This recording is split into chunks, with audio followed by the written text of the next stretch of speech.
स्वागत है आपका अपने YouTube चैनल स्टडी विद अमन कुल में। आज हम लाए हैं शिक्षा निदेशालय राष्ट्रीय राजधानी क्षेत्र दिल्ली की कार्यपत्रक नंबर 36 जो कि क्लास 9 के लिए है।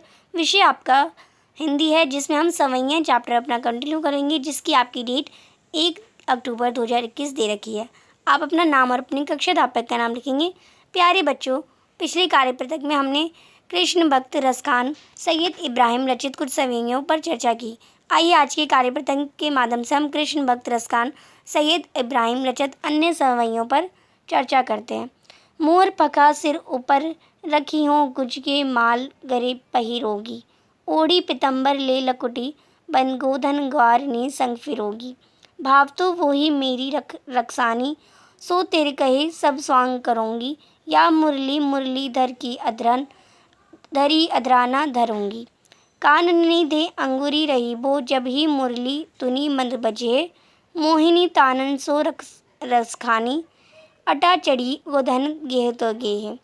तेरी कहाँ सिगरे ब्रजलोनी, काली को कितनों में समझे है, मायरी वी मुखी मुस्कानी, समराही न जेह न जेह न जेह। तो ये आपके सवैयाँ यहाँ पे इसके भावार्थ दे रखे हैं। तो सबसे पहले हम अपरिचित शब्द देख लेते हैं।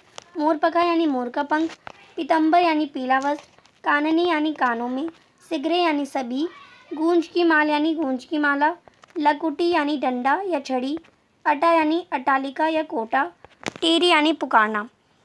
तो यहाँ पे जो रसखान जी होते हैं, रसखान ने इन पंक्तियों के माध्यम से कृष्ण के प्रति गोपियों का अथात प्रेम प्रदर्शित किया है।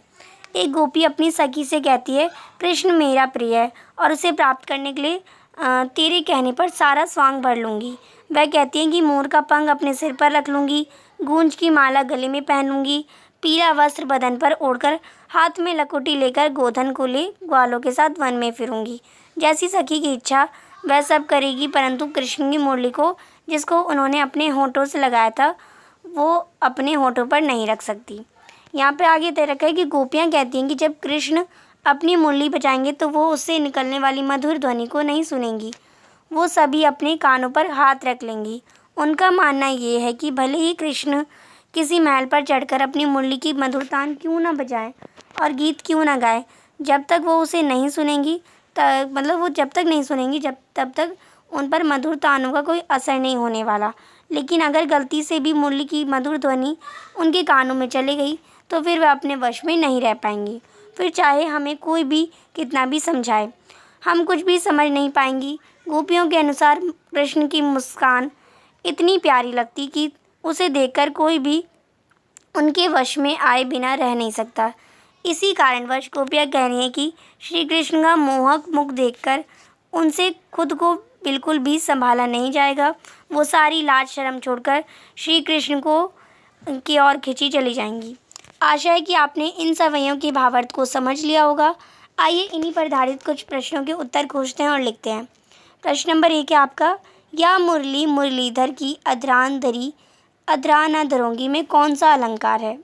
तो उसमें आप देखेंगे जो आपका या मुरली मुरलीधर की अधरान धरी अधराना धरोगी में अनुप्रास अलंकार है। निम्न में से वन शब्द का कौन सा पर्यायवाची शब्द नहीं है? तो आपको पता है आरण्य है, विपिन भी है, कानन भी है। जो विहग है वो आपका पक्षी का पर्यायवाची शब्द होता है, तो इसमें विहग आपका करेक्ट हो जाएगा। गोपियाँ कृष्ण की कौन सी चीज़ नहीं धारण करना चाहती थी? मोरपंख, पीताम्बर, गुंज की माला या बांसुरी? तो जो गोपियाँ थीं वो श्री कृष्ण की बांसुरी धारण नहीं करना चाहती थी। क्वेश्चन नंबर 4 है, गोपियाँ कृष्ण की कौन सी चीज़ पर निछावर हुए बिना नहीं रह पाती थी और क्यों? तो आप इसका आंसर करेंगे, गोपियाँ श्री कृष्ण की मनमोहक मुस्कान पर निछावर हुए बिना नहीं रह पाती, क्योंकि श्री कृष्ण की मुस्कान इतनी प्यारी है कि उसे देखकर कोई भी उनके वश में आए बिना नहीं रह सकता। प्रश्न नंबर 5 है, अधरान धरी अधरान न धरूंगी पंक्ति से क्या तात्पर्य है? तो गोपियाँ श्री कृष्ण के लिए सब कुछ करने को तैयार हैं, लेकिन वह श्री कृष्ण की मुरली को, जिसको उन्होंने अपने होठों से लगाया था, अपने होठों पर नहीं रखना चाहती। अर्थात गोपियाँ श्री कृष्ण की मुरली को अपनी सौतन समझती हैं।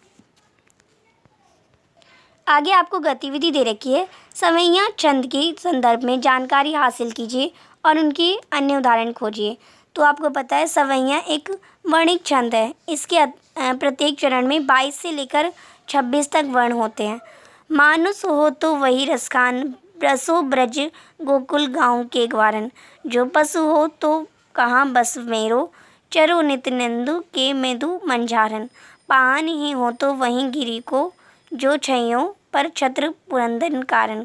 जो खग ही तो बसेरो करी, मिली कालंदी कूल कदम की डारन। तो ये आपका एक अन्य उदाहरण भी हो जाएगा, तो आप इसे कर लेंगे। आज की आपकी वर्कशीट कंप्लीट होती है। चैनल को अभी तक सब्सक्राइब नहीं किया है तो प्लीज़ मेरे चैनल को सब्सक्राइब ज़रूर करें। Thanks for watching, bye bye guys.